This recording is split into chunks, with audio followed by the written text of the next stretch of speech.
Ẹ káàbọ̀ sí orí ètò Lédìkè Ìfẹ́olúwa, the baby of Odùduwà nation. Ó kọjá bẹ́ẹ̀ o. Ìjọba Nàìjíríà má dẹ̀ ti gbé ìgbésẹ̀ o. Wọ́n kó àwọn ọmọ ogun Nàìjíríà lọ sí orílẹ̀-èdè Turkey láti lọ ṣe training. Ẹ̀yin ọmọ Yorùbá tàtà ṣe rọ́rọ̀ tó wà lẹ́sẹ̀ kò gbariwo.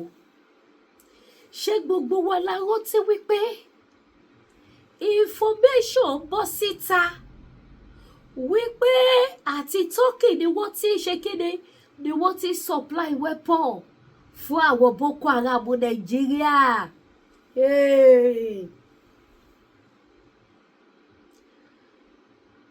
Ojú tèmi àti yá fi wo orílẹ̀-èdè Nàìjíríà kò ní fọ́. Ìjẹ́ gbogbo wa la rántí ọ̀rọ̀ yìí? Ìjẹ́ gbogbo wa la rántí àwọn videos tí àwa Yorùbá nation agitator ta máa ń gbé síta ta fi hàn wá bí àwọn òyìnbó bí wọ́n ṣe wá fi helicopter já àwọn Boko Haram lẹ̀ sínú igbó, bí àwọn aláwọ̀ funfun bí wọ́n ṣe wá fi helicopter kó irinṣẹ́ burúkú fún àwọn Boko Haram nínú igbó, tó sì jẹ́ pé ẹ̀yìn ọ̀rẹ́yìn a gbọ́ wípé àti orílẹ̀-èdè Turkey ni wọ́n ti ń kó wá. Ẹjọ́ kí ló sọ Nàìjíríà dà? Èló ti máa ń ṣẹlẹ̀ gan. Ẹ̀yin ìyá mi, ẹ̀yin bàbá mi, mẹ́wàá ń ṣẹlẹ̀ o, mẹ́wàá ń ṣẹlẹ̀ o. Orílẹ̀-èdè Turkey yẹn nísìnyí báyìí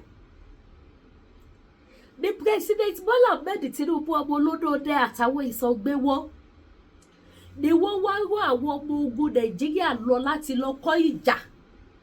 Kò tán síbẹ̀ o, ẹ máa gbọ́ wìrìwìrì, màá pílì ẹ̀ fún yín tẹ́ máa gbọ́ ẹ̀kúnrẹ́rẹ́ àlàyé. Kò ń ṣe ìyẹn nìkan o.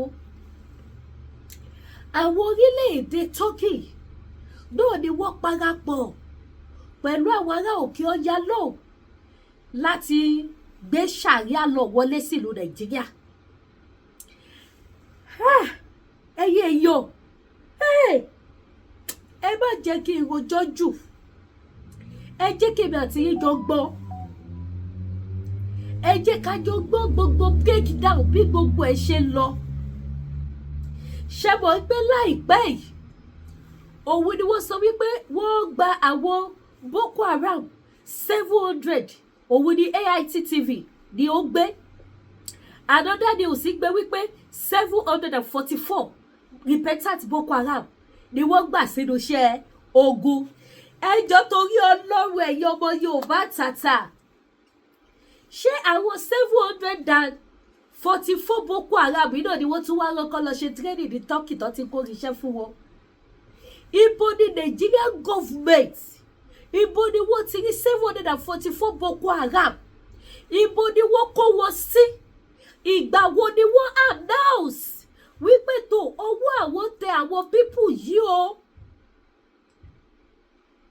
Tó fi wá di ohun tó dédé tí wọ́n wá dédé pariwo fún èmi àti yín wípé àwọn ti gba àwọn repentant Boko Haram sínú iṣẹ́ ológun.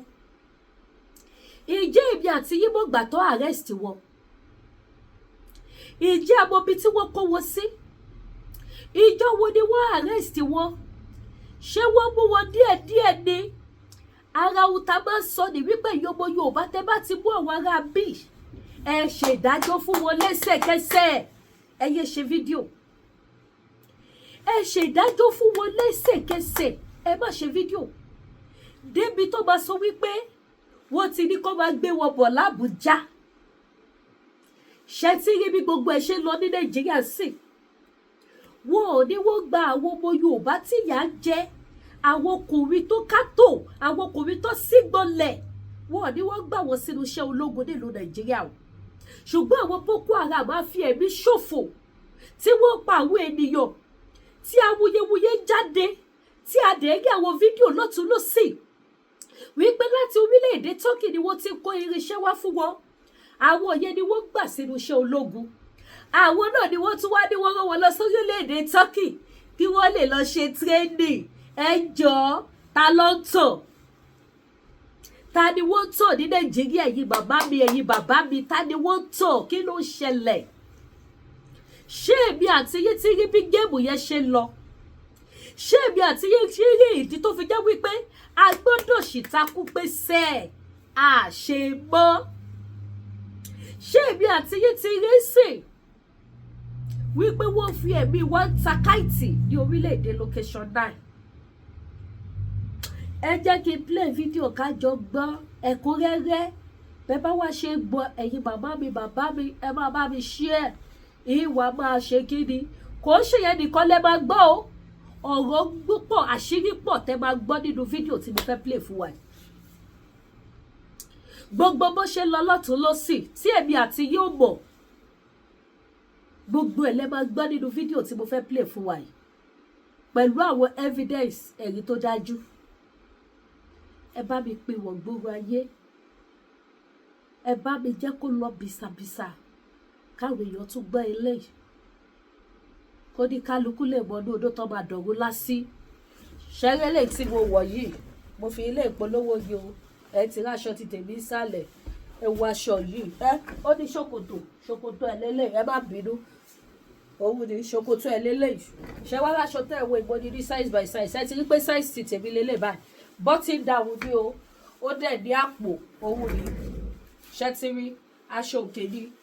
Ibi tó dé mọ́ lẹ ń wò yìí. Ṣé ti rí báyìí? Ṣé rí dáadáa? Ẹ jẹ́ túbọ̀ sún sẹ́yìn. Ṣé ti rí ibi tó dé? Ibi tó dé mọ́ nìyẹn. Ó dẹ̀ ní àpò aṣọ òkè. Ó gbà sí ó mú yes bí o ṣe kò gbà. Mo ní ní size by size. Small size wà, big size wà. Ẹ wọ́ kẹrọra máa rọ́. Ẹ má bínú pé mo polówó ọjà torí ìyẹn ló máa ń bí àwọn ẹlòmíì nínú. Àwọn tó sì bínú pa ń polówó ọjà yìí wọ́n níwò sùsù kọ́ nílé díkè gbà kó fi sanwó íńtánẹ́ẹ̀tì. Ṣùgbọ́n wá complain pé mo polówó. Ó yá. Ẹ bá wo rán o, ẹ bá wo right up tó wọ́n kọ́ jáde yẹn o. This is the evening of Sunday, the 19th of April 2026. Nigeria to deploy 200 special forces to Turkey for training. Minister of Defense Christopher Musa is saying this. The Minister of Defense Christopher Musa has said that Nigeria and Turkey have reached an agreement for the immediate deployment of 200 Nigerian special forces for training in Turkey. Mr. Musa disclosed this in an interview on the sidelines of the 5th Antalya Diplomacy Forum, ADF 2026, in Antalya, Turkey, on Saturday, following discussions with his Turkey counterpart, Yarsa Gundar. I don't have a problem that maybe one country is sending their forces to another country for training.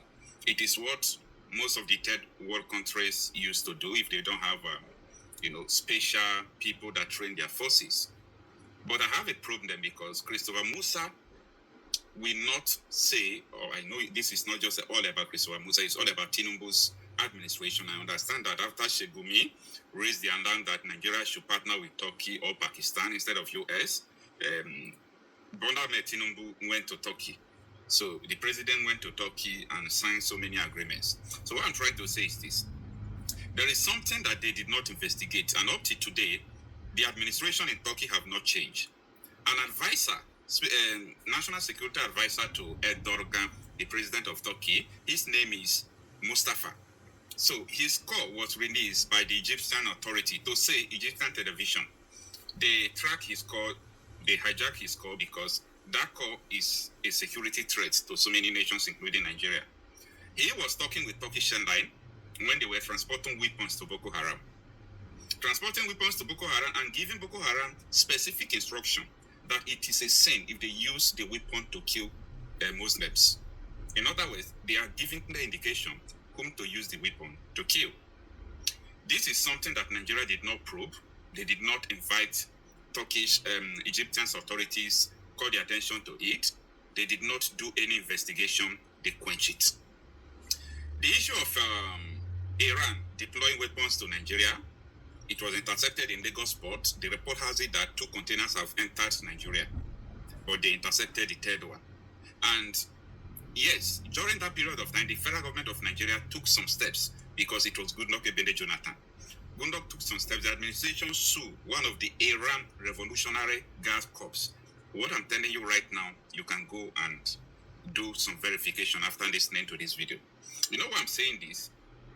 The same Erdogan is still the president of Turkey today, and the Nigerian government said that they want to partner with him. The same man, the same administration that was sending weapons to Boko Haram, and you are going to train your forces to come and fight Boko Haram. Does it make sense? It doesn't. And that is why a lot of people, the world mocks Africa, like the way the world laughs at us. Today now, you see, people who want to, I see so many celebrities. Well, maybe what they are saying, what they are doing is coming from a genuine passion. I like genuine passion, but the most important passion is a passion that is directed to solution, not chasing crews or anything. So many celebrities today, they are saying they are willing to fight for Nigeria. But I'm telling them the opposite. You need to fight for yourself, not to fight for Nigeria. Because if you want to fight Nigeria, meaning you have to fight for institution. Don't say that you are trying to fight the bandits that you are fighting for Nigeria. No. If you want to fight for Nigeria, you need to fight the institution. Fight the people who are sponsoring insecurity. Fight the coalition of Tinubu that imported terrorists into the country. Fight people you're supposed to fight. Because these people see us as mugu, these politicians, they see us as mugus, people who don't have sense. Like they see us like non-entities. If not, they will not be proud to come out in the national television to tell them that they imported terrorists into the country. Like, because they see that nobody will revolt against them. Nobody is going to ask them anything. That is the sole reason why they are doing what they are doing. It's so fortunate. So, the Nigerian government sending their troops to Turkey to do training in the same country that have been indicted, that have been accused of sending weapons to the same Boko Haram. Anyway, that takes us to the legalization of terrorism in Nigeria. Terrorism in Nigeria have been legalized. Imagine, after the Air Force strikes against Boko Haram, ISWAP, the Islamic State of West African province, they started protesting. They blocked major Nigerian road. Terrorists protesting that they are violating their right to have Islamic State in Nigeria. Take a listen.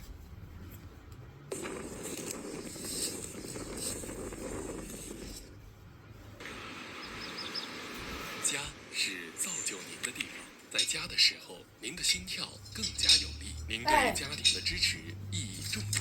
使用润。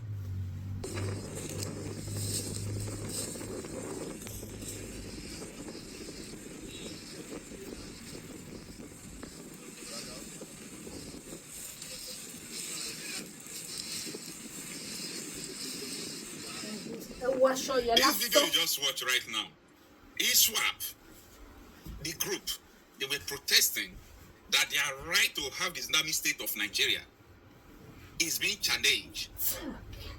It's being challenged. They are protesting. They block roads. Not that they block road to attack, to protest. Someone have told them, someone in the position of authority have told them, Nigeria belongs to you. Someone told them that Nigeria belongs to you. Nigeria must become a Sharia state. Someone told them that. So they have the confidence. If you see the way these people kill, the way these people have confidence, the way they come out online, someone is telling them something. We are going to make it one day. Let's continue. We are going to make it. We'll make it to turning Nigeria into a Sharia state. Unfortunately, your politicians doesn't bother. Your politicians, they don't even do anything because they are after their own. They don't want anybody to stop them not to go to Senate. They don't want anybody to stop them not to become governor. They don't just want any problem at all. So because of that, for them, let everybody do what they want to do, but give me my own share. Carry your own. Iyendeba. That is what Nigerian politician is all about. Even though it's going to kill their people, even though it's going to kill, what is it called? Even though it's going to kill their population, what they are interested in is, if you give me my own, do whatever you want to do. It doesn't matter as far as you have given me my own. So is this the steps you people want to take? And that is why now people are beginning to wake up. And so many people have beginning to see the real angle about the insecurity in Nigeria. Take a listen. Very soon, bandits will be in the Senate and the House of Reps because Nigerians are paying them tax. If we look at the progression of insecurity in Nigeria in the past 3.5 years, places that we never thought they will go to, they are in Niger, they are in Kwara, they are progressing downwards into Nigeria. You see what they are doing. They come at will in Benue, in Plateau. Mr. President promised the victims in Plateau 2 weeks ago. it will never happen again. These people had the audacity to make it happen again the next day. They are daring the state. They are taunting us.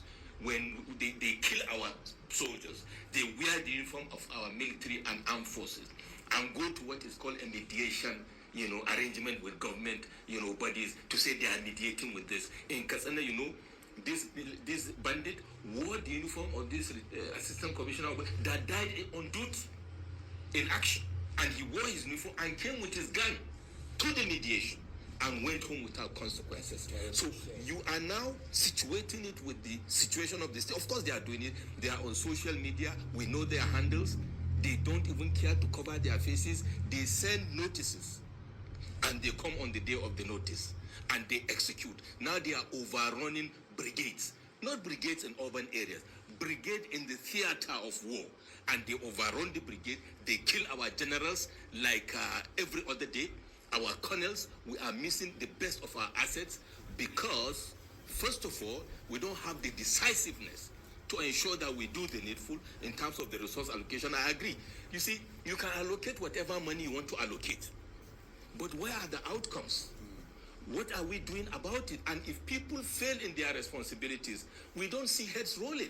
In other countries, just one incident is enough to take out ministers, is enough to take out garrison commanders and have new ones in there. That is the only way you can have a sure-footed movement out of this issue. As it is today, build up to 2027 election, we have been politicizing, insecurity. The ruling party condescends about it, makes it look as if it's no issue, and then the opposition use it to posture while people are dying every day. This is an existential issue that we should take seriously across party lines, and we will deal with it. Otherwise, like I said earlier, it will still come down. You see, I said it in another sister station. Very soon, bandits will be in the Senate and the House of Reps because Nigerians are paying them tax. In the north, they go. It is so bad that people are beginning to have confidence in them. They go to them for mediation. They go to them for protection. And we are saying we are making progress, and we are saying we should not talk about it. This is a new conversation between Mustafa, who is an advisor to Turkish President Erdogan. Military advisor to Turkish president is like national security advisor in Nigeria.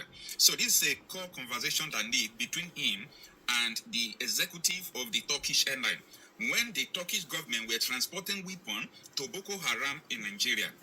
And that weapon, they mandated them not to use the weapon to kill the Muslims, but the Christians. And after that, this happened after the meeting in 2014 where the Turkish adopted a policy that in Mali, Nigeria, Central African Republic, that they are going to support these Islamic extremists against their nation in the cause to Islamize these countries. And remember that Boko Haram now, pay allegiance to Islamic regime in Syria that Turkey was funding and, protecting them. So stay with me in this video so that you will understand why I am raising an alarm about Tinubu signing a security pact with Turkey, because some northern elite like Shegumi said no to America. So Tinubu is now turning to balance things. However, somebody who is sponsoring and sending weapons to Boko Haram, you are not supposed to go and sign peace pact with it.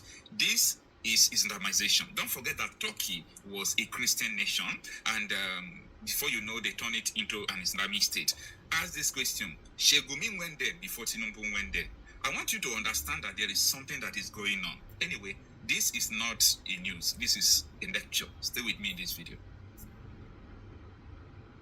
Alo. Mustafa selamünaleyküm. Aleykümselam abi.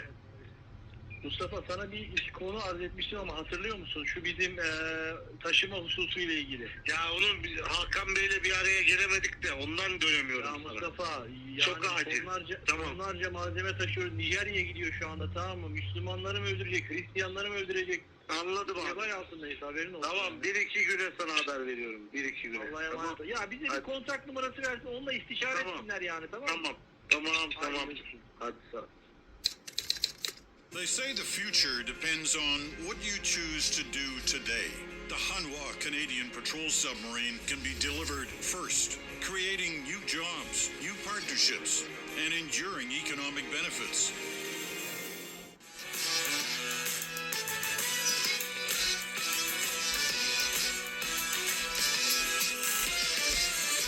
guys, ẹ má bínú. Yeah. Ẹ̀yin màmá mi, ẹ̀yin bàbá mi, ọ̀rọ̀ lẹ ti gbọ́ wọ́n ní díẹ̀ tó nínú nǹkan ní nǹkan o. Good evening, everyone. Thanks for joining me in this video. This is Wednesday. Wọ́n ní díẹ̀ ṣe kí ni ó tó nínú nǹkan ní nǹkan. Ṣẹ́yìn breakdown tó pọ̀ gan ni. But mi ì fẹ́ kí fídíò mi ò fẹ́ kó gùn jù. Because breakdown yẹn wọ 28 to 30 minutes tí wọ́n fi yànnàná ẹ̀ tí wọ́n fi ṣe àlàyé pẹ̀lú àwọn ẹ̀rí tó múnádóko. Àwọn kan gan mọ̀ wípé ibi tí ọ̀rọ̀ Nàìjíríà ń lọ yìí Boko Haram ṣì máa wà nínú Senate.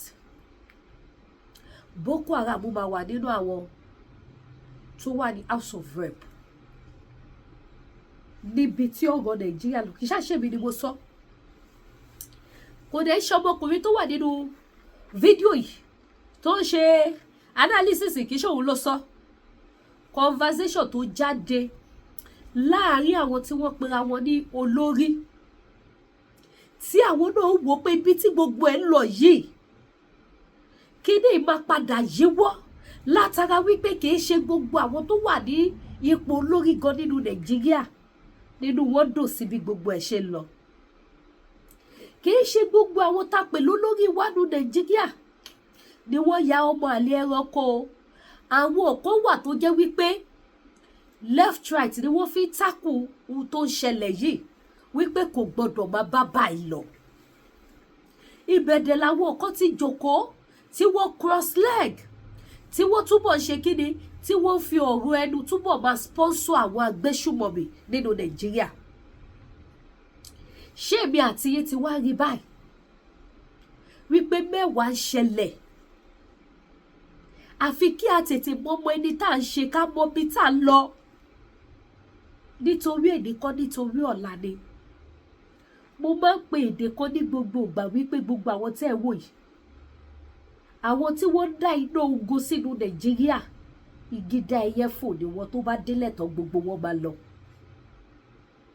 Ohun tó mú wọn tí wọ́n lè sọ wípé wọn ò rí orílẹ̀-èdè míì lọ o láti lọ tírèèdì àwọn Nàìjíríà military o àfi orílẹ̀-èdè Turkey tá mọ̀ wípé ibẹ̀ gangan nínú burúkú tí ń jó Nàìjíríà gẹ́gẹ́ bí o tó ń sọ àtàwọn fídíò tá à ń rí alẹ́ ìjẹ́jẹ́ ìfàlẹ́ ìjìṣẹ́.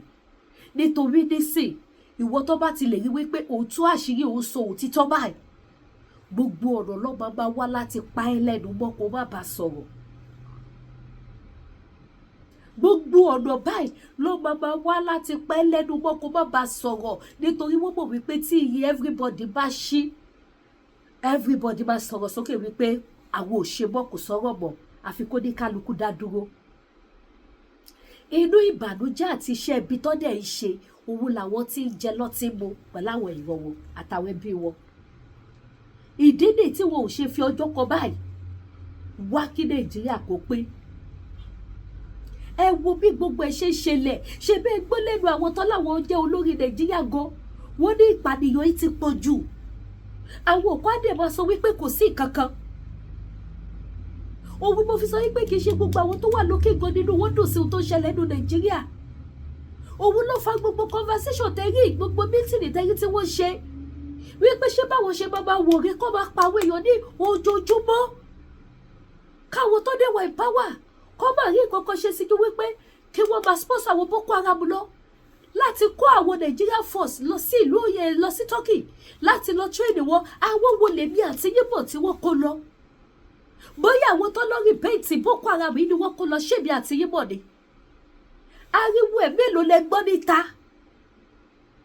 Ariwo ẹ̀ mélòó lẹ gbọ́? Òkìkí ẹ̀ mélòó lẹ gbọ́ tó kàn? Wọ́n fi ọjọ́ ìsinmi tí í ṣe ọjọ́ Sunday on the 19th òun ni wọ́n fi kó wọn lọ. Ọjọ́ ìkọkàndínlógún oṣù kẹrin ọdún 2026 19th of April 2026 ni wọ́n fi kó wọn lọ. Ó bọ́ sí ọjọ́ ìsinmi tí kì í ṣe gbogbo newspaper ló ń ṣiṣẹ́ níjọ́ yẹn, kì í ṣe gbogbo radio station ló ń ṣiṣẹ́ níjọ́ yẹn. kì í ṣe àwọn gbogbo oníròyìn ló ń ṣiṣẹ́ níjọ́ yẹn òun ni wọ́n fi kó àwọn ará bíi lọ sórílẹ̀-èdè Turkey. Ìjọ yẹ kí o tiẹ̀ sí àjọṣepọ̀ tó múnádóko láàárín orílẹ̀-èdè Nàìjíríà àti Turkey mọ́. Ẹ má gbàgbé wípé Turkey náà ni Gumi máa ń lọ ní gbogbo ìgbà. Gumi tó jẹ́ bàbá sàlẹ̀, mo fi Olódùmarè bẹ̀yẹ̀ ẹ̀ ní ṣàṣetì láyé yẹn bá ń ṣí ètò yìí. Gumi tó jẹ́ bàbá sàlẹ̀ fún àwọn Boko Haram yìí, Turkey ló máa ń lọ ní gbogbo ìgbà. Turkey ni Gumi máa ń lọ nígbà tó lé ní Saudi. Turkey welcome ẹni tí yóò tayọ̀ ni Turkey fi welcome Gumi. Gumi olórí ọ̀daràn kí ni Gumi sì ṣe láyé títí di ọjọ́ ìní? Ìbéèrè tó lágbára tó yẹ kájọ máa bira wa nìyẹn, pẹ̀lú gbogbo àṣírí àti ẹ̀rí tó dájú tó fi wọ̀ wípé Gumi mọ ìjáde àti ìwọlé àwọn ará bíi. Kí ló sì ń ṣe láyé? Tó wá jẹ́ pé orílẹ̀-èdè tí Gumi ti pàdé àpòpọ̀ lọ́wọ́ ni wọ́n kó àwọn ológun Nàìjíríà lọ láti lọ ṣe training. Ẹ̀yin ọmọ Yorùbá tàtà ẹ̀ sì fúra pé ewu bẹ lóko ló ń gẹ́. Nǹkan tó ń bẹ lẹ́yìn ẹ̀fà ó ju èje lọ ní orílẹ̀-èdè Nàìjíríà. Ẹ má bínú, nítorí ìdí èyí gbogbo ọmọ Yorùbá ẹ jẹ́ ká mọ ohun tá à ń ṣe o. Ẹ jẹ́ mọ ohun tá à ń ṣe o. Ẹ jẹ́ mọ ohun tá à ń ṣe o. Orílẹ̀-èdè Turkey kan ló tọ́, òun kọ́ ló yẹ láti ní wọ́n kó àwọn ọmọ ogun Nàìjíríà lọ láti lọ ṣe training. Kó má bá padà wá di wípé àgbò tó fẹ̀yìn rìn lọ àwọn Boko Haram máa padà jẹ́. Agbára ni wọ́n lọ mú wa. Ẹ gbọ́, kó má bá padà di wípé àgbò tó fẹ̀yìn rìn agbára ló lọ mú wa. Lọ́ra àwọn Boko Haram máa jẹ́. Nígbà tí àwọn tó lọ kọ́ lọ ṣe training, nígbà tó bá máa padà dé, wọ́n lọ tún agbára ró láti mọ bí wọ́n ṣe máa take over ní 2027. Ẹ jẹ́ tún sáré fẹ́lẹ́ ìkún fún yín bó ṣì bọ̀ wá ṣe prógráàmù lórí ẹ̀ fáfàdé yìí tí ẹ̀ bá gbọ́.